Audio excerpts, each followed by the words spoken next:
The lecture hall at the Galactic Military Academy fell silent as Professor Gray entered the room. His four arms moved smoothly as he arranged his teaching materials, each limb working with practiced precision. The old veteran's scales had lost their shine years ago, but his eyes remained sharp as he surveyed the class of 30 alien students before him. "Today," he announced, his voice carrying to the back of the room, "we begin our most important lesson in advanced warfare studies." He paused, looking at each student. Why one species is classified as too dangerous for standard galactic warfare. Blue, a tall student with crystalline skin that sparkled under the room's lights, looked up from his data pad with interest. Next to him, Stone, whose rocky exterior matched his name, shifted in his reinforced chair. At the front of the class, Leaf's plant-like tendrils curled with curiosity. Professor Gray activated the room's holographic system. An image of a blue and green planet appeared, spinning slowly in the air. "Earth," he said simply, "home of the humans." A wave of whispers swept through the class. Blue raised one of his transparent hands. "Professor, there must be some mistake. Humans are a pre-spaceflight civilization. They haven't even colonized their own solar system properly." "Correct," Professor Gray nodded. "And yet, they are classified as Category 1 dangerous species. Your assignment is to find out why." Stone's gravelly voice rumbled through the room. "But Professor, I've seen their weapons. They still use chemical propellants and physical projectiles. Most of their vehicles can't even fly." Professor Gray's scales shifted color slightly, showing amusement. "Tell me, Stone, if you fought against a primitive species, would you expect them to turn your own plasma weapons against you within 3 days of first contact?" The room went quiet again. "Your task," Professor Gray continued, "is to work in teams of 3. You will research human warfare capabilities, analyze their threat level, and explain why standard combat protocols don't apply to them." He looked around the room. "Choose your teams wisely. This will count for half your final grade." Blue, Stone, and Leaf quickly found each other. They had worked together before, and their different species perspectives usually led to good results. As they gathered their things, Professor Gray approached their group. "Interesting combination," he said, looking at the trio. "Crystal, mineral, and plant. Good choices for analyzing unusual problems." He leaned closer, voice dropping. "A piece of advice. Don't start with their weapons. Start with their stories." Leaf's tendrils twisted in confusion. "Stories, Professor. We're studying warfare capabilities." "Sometimes," Professor Gray said, "the most dangerous predator isn't the one with the sharpest claws. It's the one that makes you afraid to enter the forest in the first place." With that cryptic remark, he walked away. In the Academy's study chamber later that day, the 3 students gathered around a research terminal. Blue's crystalline fingers moved across the interface, pulling up files on human warfare. "This is strange," he said, his transparent form refracting light as he moved. "Most of these files are restricted. I've never seen so many warning labels on military documents." Stone leaned forward, his rocky surface scraping slightly against the table. "Look at this one. Human combat psychology. Warning, level 3 clearance required." Leaf extended a tendril to point at another file. "Here's something we can access. First contact incident report. Should we start there?" They opened the file, and a video began playing. The footage showed a standard first contact situation. A galactic peacekeeping force approaching a primitive planet. Standard procedures, standard equipment, standard expectations. What wasn't standard was the outcome. As they watched, their expressions changed from curiosity to confusion, then to disbelief, and finally, the military archives were dark and quiet. Blue's crystalline body cast small rainbows on the walls as he moved through the narrow passages between data storage units. Behind him, Stone's heavy footsteps echoed softly, while Leaf's quiet rustling completed their group's strange symphony. "The older records should be this way," Blue said, pointing down a dimly lit corridor. "The archivist said the first contact war files are in Section A. They found the section they needed, and Stone used his natural strength to pull open the heavy security door. Inside, rows of data crystals glowed with stored information. "Look at this," Leaf said, tendrils extending to grab a crystal marked Human Resistance Tactics. The crystal slotted into their viewer, and a hologram sprang to life in front of them. The image showed a human settlement. Primitive buildings surrounded by simple defenses.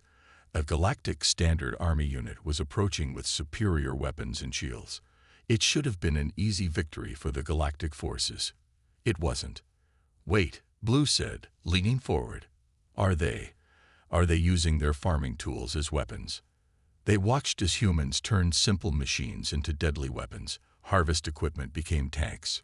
Transportation vehicles became mobile artillery. Even their primitive projectile weapons had been modified in ways that made no sense, until they worked. Stone's rocky surface paled again. They're not just fighting. They're adapting. Every time our forces use a new tactic, they counter it within hours. The next file showed something even stranger.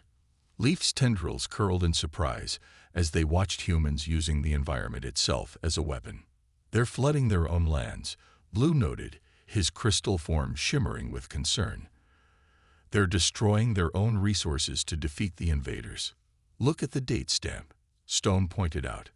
"This is just 3 days into the war. How did they develop these tactics so quickly?" Leaf accessed another file. This one marked Human Historical Analysis. Text scrolled across their viewer. Warning. Human warfare techniques show evidence of extensive pre-planning.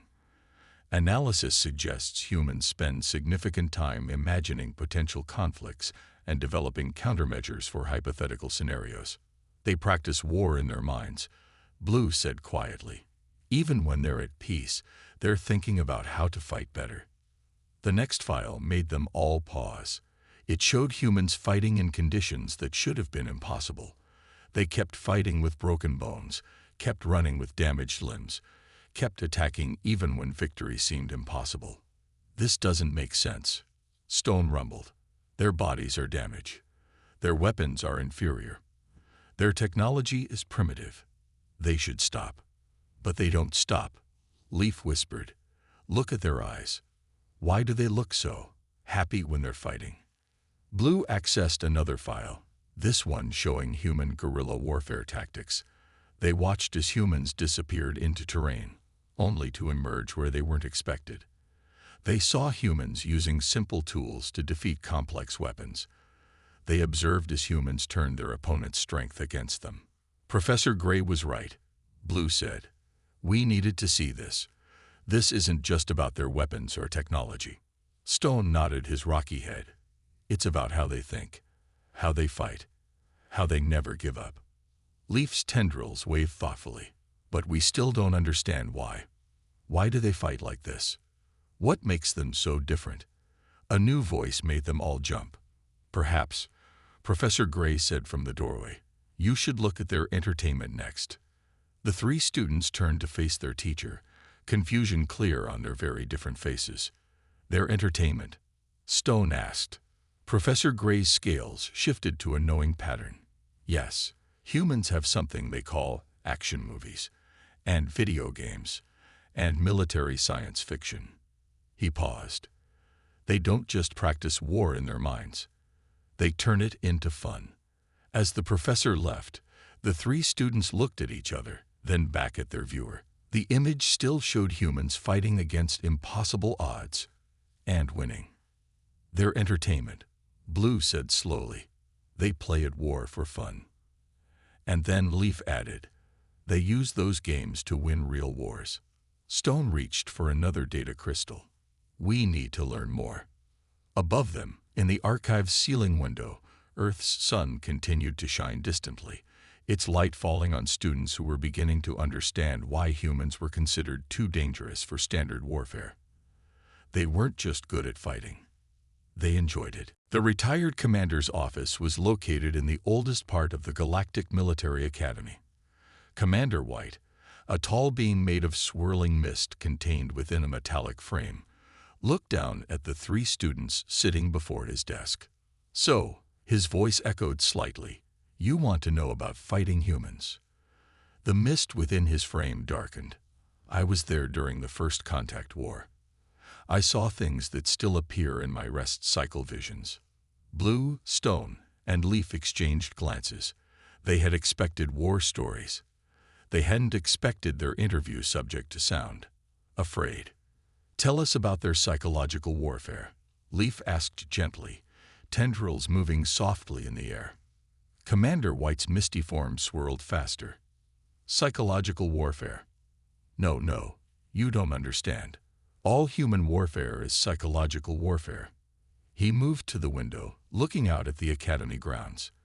"Let me tell you about the Night Whispers incident." The commander activated a small hologram projector. "We had superior night vision, superior sensors, superior everything. We were hunting a group of humans through their dense forest vegetation. The hologram showed a heavily forested area. Then they started telling stories." Stone shifted in his reinforced chair. "Stories. During combat. Stories about things that lived in those woods. Ancient things, hungry things." The commander's mist turned darker. They knew we were listening. They wanted us to hear. They told stories about creatures that hunted in the dark, that could possess your body, that could make you turn against your friends. Blue's crystalline form reflected the commander's swirling patterns. But those were just stories, not real. Of course they weren't real. Commander White's voice rose sharply. But they knew our species could be influenced by strong thoughts and fears. They knew our telepathic sensitivities would pick up their focused terror. They weaponized their own imagination against us. Leaf's tendrils curled tight. They used their own fear as a weapon. Worse, the commander's mist almost turned black. They used our fear. Those stories. They stayed in our minds. Soldiers started seeing things in the dark, hearing things. The humans had created fear from nothing, and that fear spread through our forces like a virus. Stone's rocky surface scraped as he leaned forward. "What happened to your unit?"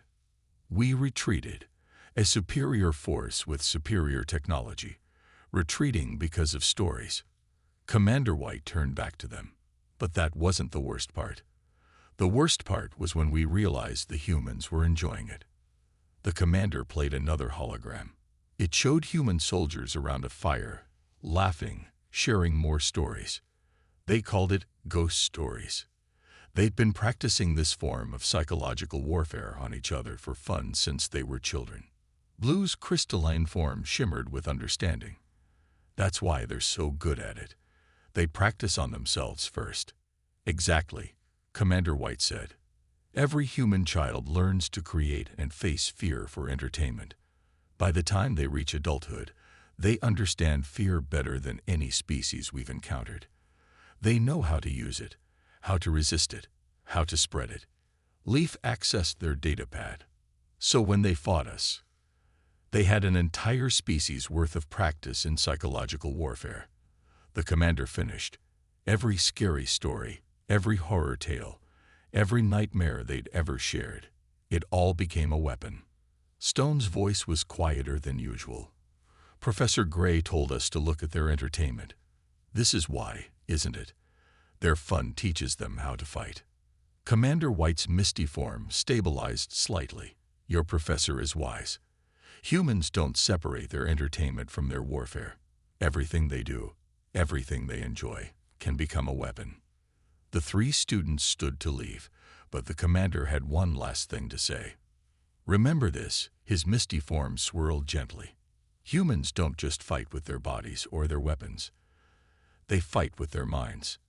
And their minds." He paused. "Their minds never stop working, never stop imagining new ways to win." As they walked back across the academy grounds, the 3 students were unusually quiet. Above them, Earth's sun was setting, casting long shadows across the path. "Did you notice?" Blue finally asked. "When we walked in, we were thinking about human warfare. But now we're thinking about human imagination." Leaf finished. Stone looked up at the darkening sky. Maybe that's what makes them so dangerous. Not their weapons, but their ability to turn anything into a weapon, Blue said, even their own fears. They had learned something important about humans today, but somehow it only made them more mysterious and more frightening. The Academy's weapons laboratory was usually off-limits to students, but Professor Gray's authorization had gotten Blue, Stone, and Leaf special access. The lab's white walls were lined with displays showing weapons from across the galaxy. "Look at this," Leaf said, tendrils extending toward a display case. Inside was what appeared to be a primitive human cooking tool, a frying pan, according to the label. The lab's head researcher, Dr. Spark, a being made of pure energy contained in a special suit, floated over to them. Ah, yes, the cooking tool that took down a battle cruiser. Stone's rocky surface cracked slightly in surprise. A cooking tool destroyed a battle cruiser. How is that possible? Dr. Spark's energy form flickered with amusement. The humans had lost all their weapons in that battle. They were down to whatever they could find in their settlement. One of them threw this metal disc at our ship's sensor array. The energy being paused. They had noticed that the array vibrated at certain frequencies. The impact of this simple tool hit exactly the right frequency to shatter it. They destroyed advanced technology with cookware. Blue's crystal form sparkled with disbelief. "That's what makes humans dangerous," Dr. Spark said, moving to another display. "They don't think about what things are supposed to do. They think about what things can do." The next display showed a collection of simple human tools, farming equipment, construction tools, even children's toys. Each item had a red label detailing how humans had turned it into a weapon. "Look at this," Leaf said, reading one label. "They turned a cleaning chemical and sugar into an explosive. How did they even think of that?" Dr. Spark's energy swirled.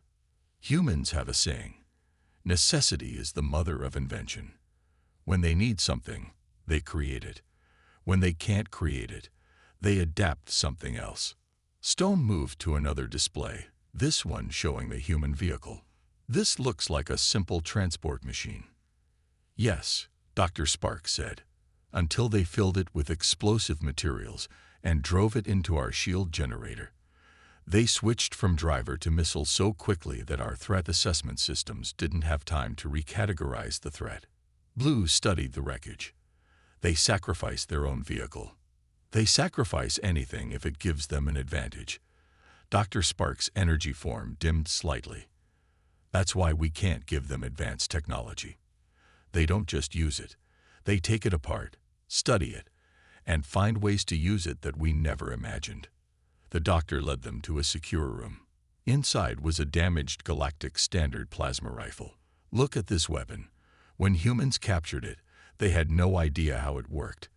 Within 3 days, they had not only figured it out, but had modified it to be more efficient."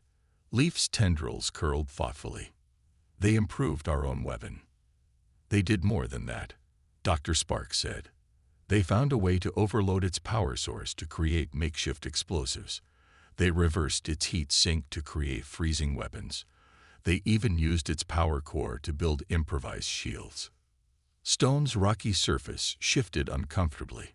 "But those modifications aren't in any combat manual. How do they know what to try?" "That's the problem." Dr. Spark's energy flickered. "Humans don't follow manuals. They experiment. They try impossible things. And sometimes, the impossible things work." Blue moved to the final display, showing a collection of primitive human communications devices. "These look harmless." "Those simple radio devices." Dr. Spark's energy form pulsed. "Humans used them to hack into our quantum communication networks. They didn't understand the technology, but they understood patterns. They found a way to use primitive signals to disrupt advanced systems." The 3 students were quiet for a moment, processing what they'd learned. "So," Leaf said finally, "humans don't just use weapons as weapons. Everything is a potential weapon to them." Stone finished. "Exactly," Dr. Spark said. "That's why they're classified as they are." It's not about their current technology level. It's about what they might do with any technology they get their hands on. As they left the lab, Blue looked at his notes. Professor Gray was right again. The danger isn't in their weapons. It's in their minds, Stone said. In how they think about weapons. Above them, Earth's sun was high in the sky, its light falling on the Academy's weapons collection. Somewhere in that direction was a planet full of beings who could turn anything into a weapon, even things that weren't supposed to be weapons at all. And they were still inventing new things every day. The Academy's Biological Research Center hummed with activity as Blue, Stone, and Leaf followed Dr. Rain, a liquid-based life form flowing gracefully through a transparent containment suit down a long corridor. You want to understand human physical capabilities. Dr. Rain's liquid form rippled. Let me show you something that will change how you think about endurance. They entered a room filled with holographic displays showing various alien species in combat situations. Dr. Rain flowed to a control panel and activated a specific recording. This is from an early encounter with humans. The doctor said, "Watch what happens when they're pursued by our fastest hunter species." The hologram showed a group of humans being chased by swift, four-legged alien predators. The aliens were clearly faster, more agile, and better adapted for the hunt. The hunters should win easily, Stone observed, his rocky surface reflecting the hologram's light. "Keep watching," Dr. Rain said quietly. Hours passed in the recording. The hunters were still chasing. The humans were still running. Slower, yes, but still moving. That's impossible. Blue's crystalline form shimmered with surprise. They should have collapsed from exhaustion. This chase, Dr. Rain's liquid form swirled, lasted for 3 days. The hunters collapsed first. Leaf's tendrils curled in confusion. But how?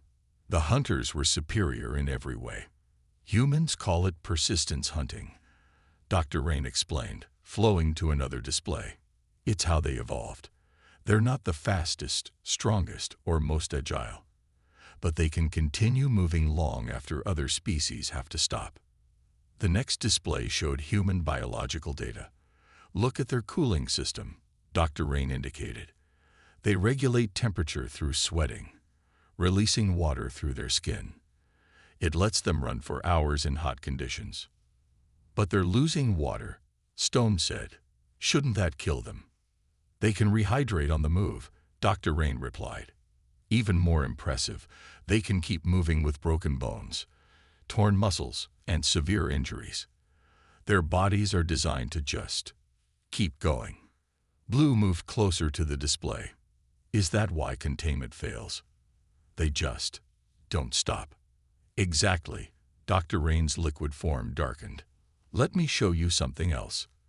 The doctor activated another recording. This is from a prison break attempt.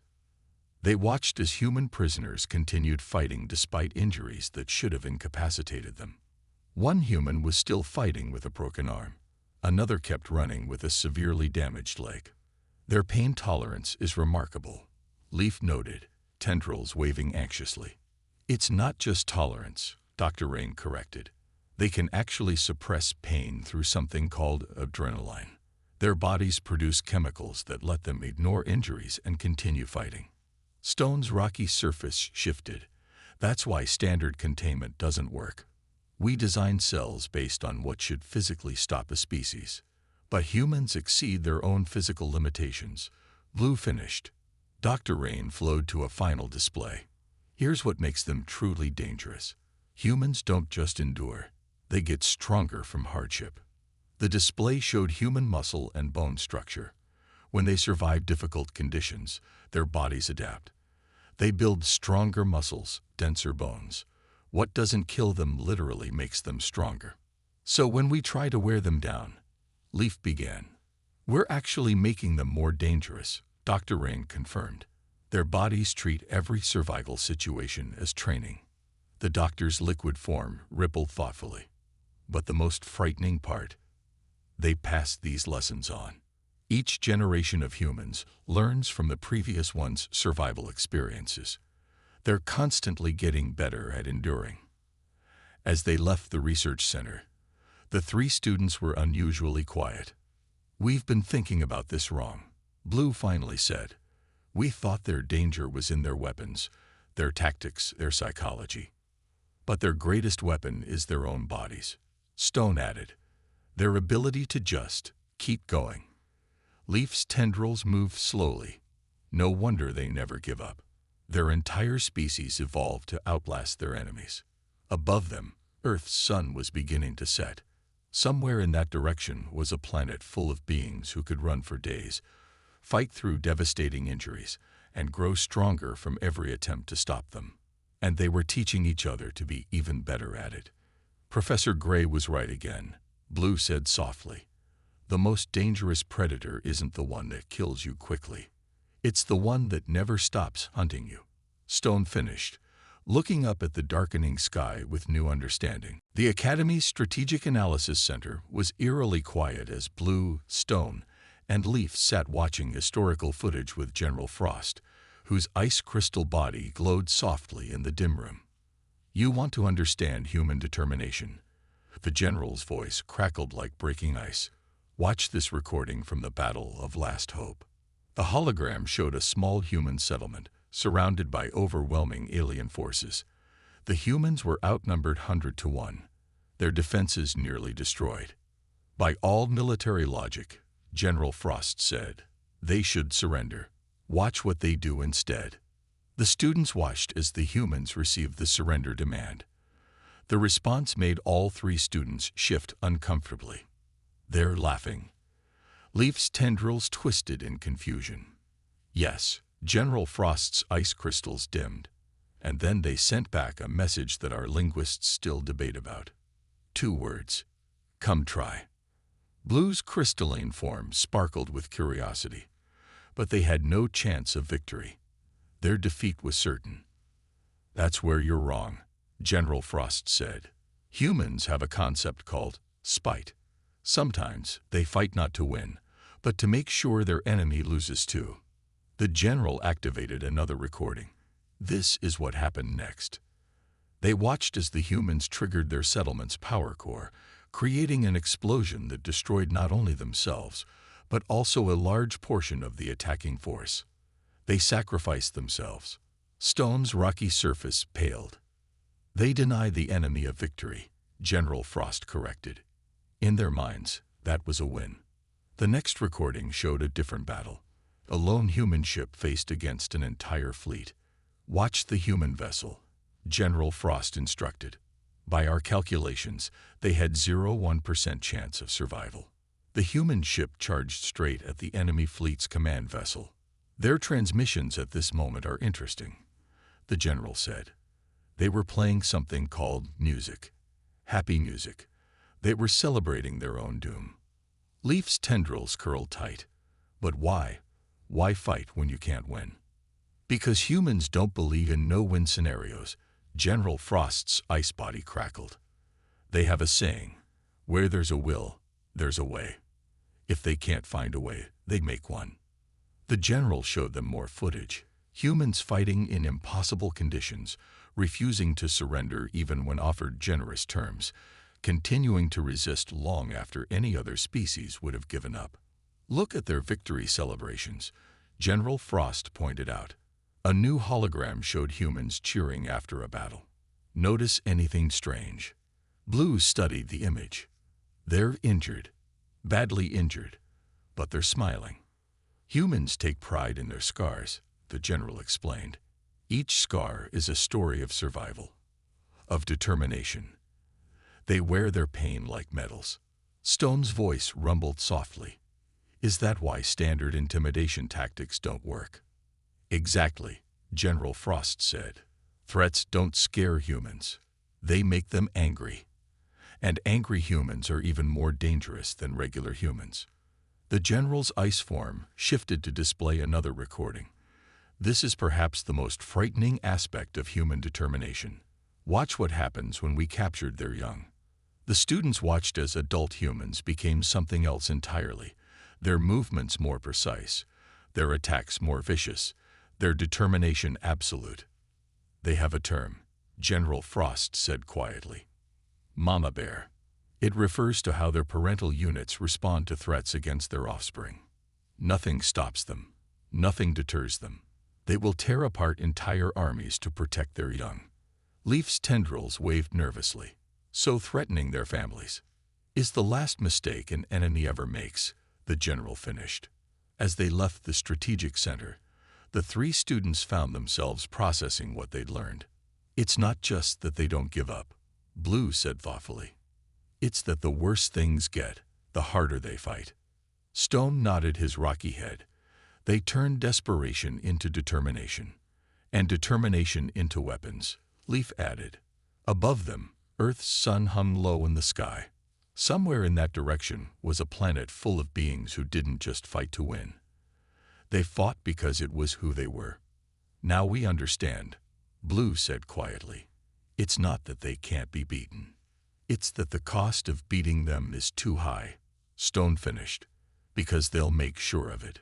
And somewhere in the gathering darkness, they could almost hear human laughter, the sound of beings who had turned determination itself into their greatest weapon. The lecture hall was packed, not just with students from their class, but with officers, researchers, and even a few military commanders. Blue, Stone, and Leaf stood before them, ready to present their findings on why humans were classified as too dangerous for galactic warfare. Professor Gray sat in the front row, his scales shifting with interest. Behind him, Commander White's misty form swirled gently, while Dr. Sparks' energy glowed and General Frost's ice crystals sparkled in anticipation. Blue stepped forward first, his crystalline form catching the light. We started this research thinking we would study human weapons, he began. We were wrong. Humans themselves are the weapon. Stone moved to the display controls, his rocky form casting long shadows. The first hologram appeared, showing human adaptability in combat. Look at this standard combat robot, Stone said, pointing to the image. Designed to be unstoppable. The humans stopped it with cooking tools and cleaning supplies. When we gave them nothing to work with, they turned nothing into weapons. Leaf's tendrils activated the next display, showing human psychological warfare tactics. They don't just fight with their bodies, Leaf explained. They fight with their minds. They turn their own fears into weapons. They made their stories into psychological warfare. Every ghost tale, every horror story, every nightmare they shared became a tool to break their enemy's will. Blue changed the display to show human physical capabilities. Their bodies defy standard biological limits, it continued. They don't stop when they should stop. They don't break when they should break. And when we try to wear them down. He paused. They get stronger. Stone activated the next hologram, showing humans fighting in impossible conditions. They have a concept called spite, he explained, his gravelly voice carrying across the silent hall. Sometimes they fight not to win, but to make sure everyone loses. How do you defeat an enemy who sees their own destruction as an acceptable victory? Leaf moved to the center stage, tendrils waving gently. But the most dangerous thing about humans isn't their adaptability, their psychology, their endurance, or even their spite, Leaf said. It's how they learn. The final display showed human knowledge transmission. Their books, their movies, their games, their stories. Every battle they survive, they study. Blue explained. Every tactic that works, they improve. Every strategy that fails, they fix. They turn their entertainment into combat training, their stories into battle plans, their games into war simulations. Stone's rocky surface shifted as he delivered the key point. We classify humans as too dangerous for standard warfare, not because they can't be beaten, he said, but because the cost of victory would be too high. They would learn from every defeat. They would adapt to every strategy. They would come back stronger, smarter, and more dangerous than before. Leaf's tendrils moved purposefully as she activated the final hologram, showing Earth. This is why humans are classified as they are, Leaf concluded. Not because of what they are now, but because of what they could become. Every conflict makes them stronger. Every challenge makes them more innovative. Every attempt to contain them teaches them new ways to break free. Blue stepped forward for their final point. The galactic classification system isn't protecting us from humans, he said quietly. It's protecting us from what humans would become if we went to war with them. The hall was silent for a long moment. Then Professor Gray stood up, his scales showing a pattern none of the students had seen before. An excellent analysis, he said. But there's one thing you haven't mentioned. He moved to join them on stage. Humans make the most dangerous enemies, but they also make the most valuable allies. The professor's scales shifted to show communication patterns. That's why we maintain peace with Earth, he revealed. Not just because they're too dangerous to fight, but because their determination, their innovation, their adaptability, all the things that make them dangerous, also make them the greatest allies any species could have. As the hall erupted in discussion, the three students looked at each other, then up at the ceiling window where Earth's sun shone brightly. They had started this project trying to understand why humans were too dangerous for galactic warfare. They ended it understanding something far more important. Sometimes the most dangerous species in the galaxy could also be its greatest hope for peace. Because humans didn't just excel at war, they excelled at everything they set their minds to, including, thankfully, peace.